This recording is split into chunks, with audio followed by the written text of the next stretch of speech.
Hello, मैं भाई Pratap Singh welcome करता हूँ अपने यूट्यूब चैनल में। जैसा कि आप जानते हैं कि मैं यूट्यूब पे पढ़ा ही रहा हूँ काफ़ी दिनों से। आज अंग्रेजी की वीडियो देना चाहता हूँ, जो कि एक टॉपिक है हमारा पास्ट परफेक्ट टेंस, जिसमें बहुत ही इम्पोर्टेंट होता है कि एक नियम है कि जिसमें लिखा होता है कि पहले और पश्चात, ये दो बातें लिखी होती है वाक्यों में कि डॉक्टर के आने से पहले मरीज मर चुका था या ट्रेन छूटने के बाद यात्री स्टेशन पर पहुंचा था। तो इस टाइप के जब वाक्य होते हैं तो बहुत से स्टूडेंट में ये प्रॉब्लम रहती है कि वाक्य बनाएं कैसे, कौन सा काम पहले हो रहा है, कौन सा काम बाद में हो रहा है। तो इस चीज़ में कन्फ्यूजन रहता है कि कैसे उसमें से डिक्लेयर करें कौन सी चीज़, कौन सा वर्क पहले हो रहा है, कौन सा वर्क बाद में हो रहा है। तो इसी चीज़ को जानने के लिए हम इस टॉपिक को लाए हैं आपके बीच, ठीक है।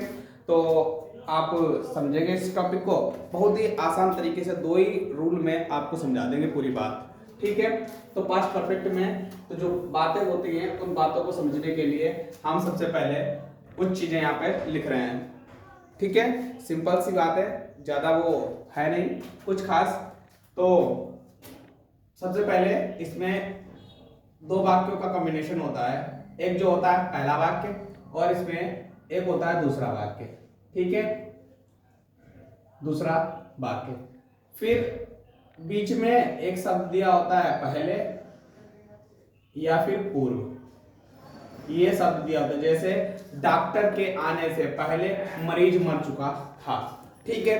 तो ऐसे वाक्यों को बनाने के लिए हम जो पीछे वाक्य दिया होता है उसको हम पहले बनाते हैं, ठीक, और जो पहले वाक्य दिया होता है उसको हम बाद में बनाते हैं, ठीक है, यानी सेकंड नंबर पे बनाते जाते हैं। और जो बाद में दिया होता है यानी सेकंड पे दिया होता है उसको हम पहले बनाते हैं। जो पहले वाक्य बनता है वो किस टेंस में बनता है? वो बेटा बनता है पास्ट परफेक्ट टेंस में।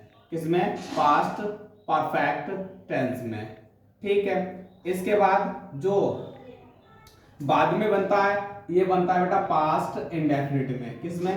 पास्ट इंडेफिनिट टेंस में, ठीक है। तो और ये जो होता है ना पहले या बिफोर, इसकी जगह पे बेटा हम बीच में लगा देते हैं बिफोर। क्या लगा देते हैं हम? बिफोर। तो हमारा जो वाक्य बनता है past perfect before past indefinite, ये बन जाता है हमारा। जब बेटा पहला वाक्य दिया हो और दूसरा वाक्य दिया हो और बीच में बेटा शब्द आए बाद या पश्चात, क्या आ जाए? बाद या पश्चात, तो हम क्या करते हैं, जो सेकेंड वाक्य होता है हम बेटा वो पहले बनाते हैं और फर्स्ट वाक्य होता है वो बाद में बनाते हैं। जो पहले बनाते हैं वो बनता है बेटा हमारा पास्ट इंडेफिनिट में, ठीक है। और ये जो बनता है वो बनता है बेटा पास्ट परफेक्ट में, ठीक है। और इसकी जगह पे हम लगा देते हैं आफ्टर, ठीक है। इसकी जगह पे हम क्या लगा देते हैं? आफ्टर। समझ गए बात? इतना छोटा सा फंडा था, छोटा सा रूल था, और इसमें कंफ्यूजन बहुत होता है, बहुत ज्यादा होता है। इसमें हम भी पहले कंफ्यूज रहते थे, लेकिन अब तो अपना हिसाब किताब बन गया है। डन। तो ये छोटा सा रूल था, आई थिंक ये समझ में भी आपके आ गया होगा।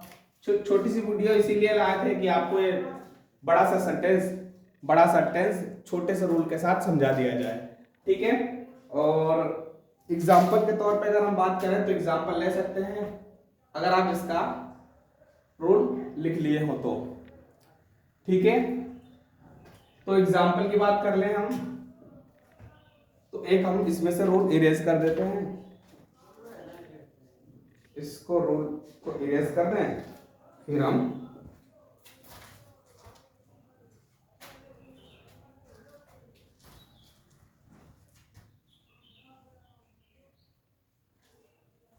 ठीक है। तो रूल इरेज करने की आवश्यकता नहीं है, चलो यहाँ पे हम वाक्य बना देते हैं साइड में। जैसे यहाँ पे लिखा है, सिंपल सा एक वाक्य लेते हैं, डॉक्टर के आने से पहले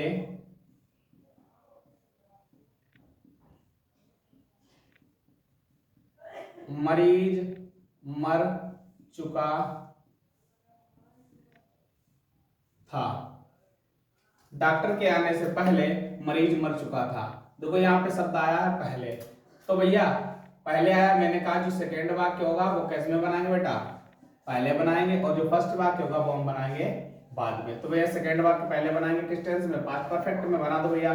क्या होता है पास्ट परफेक्ट का रूल, कहता है सब्जेक्ट सबसे पहले लाओ, तो द, इसमें सब्जेक्ट है मरीज मर चुका, तो द पेशेंट, ये हमारा हो गया सब्जेक्ट, इसके साथ हेड, द पेशेंट हेड, मरना की होती है बेटा डाई, लगाओ third form died, the patient head died, पहले की लगा दो यहाँ पे, मैंने कहा बिफोर, ठीक है। इसके बाद the doctor came, the doctor came, क्योंकि रूल कहता है कि पास्ट इंडेफिनिट का रूल कहता है कि सब्जेक्ट उसके बाद वर्ब की सेकेंड फॉर्म, तो द डॉक्टर कैम।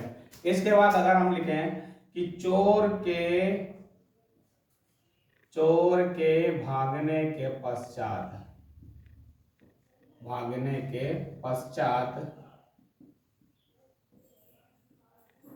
पुलिस पहुंची थी,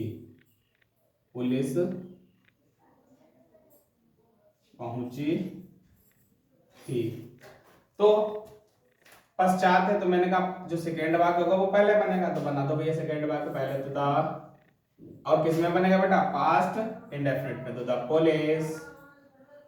पुलिस पहुंचना की रीच्ड, क्योंकि नियम वही है कि पास्ट इंडेफिनिट रूल कहता है कि सब्जेक्ट के बाद वर्ब की सेकेंड फॉर्म, इसके बाद पश्चात की लगा दो आफ्टर, चोर के भागने के, तो चोर द थीफ हैड, और भागना की होती है रन, ठीक है। आई थिंक आप समझ गए होंगे सब बातें। तो अब मैं चाहूंगा आपसे अलविदा, और फिर मिलते हैं एक छोटी सी नई वीडियो के साथ, बहुत ही सुंदर सुंदर बातें करेंगे। जय हिंद।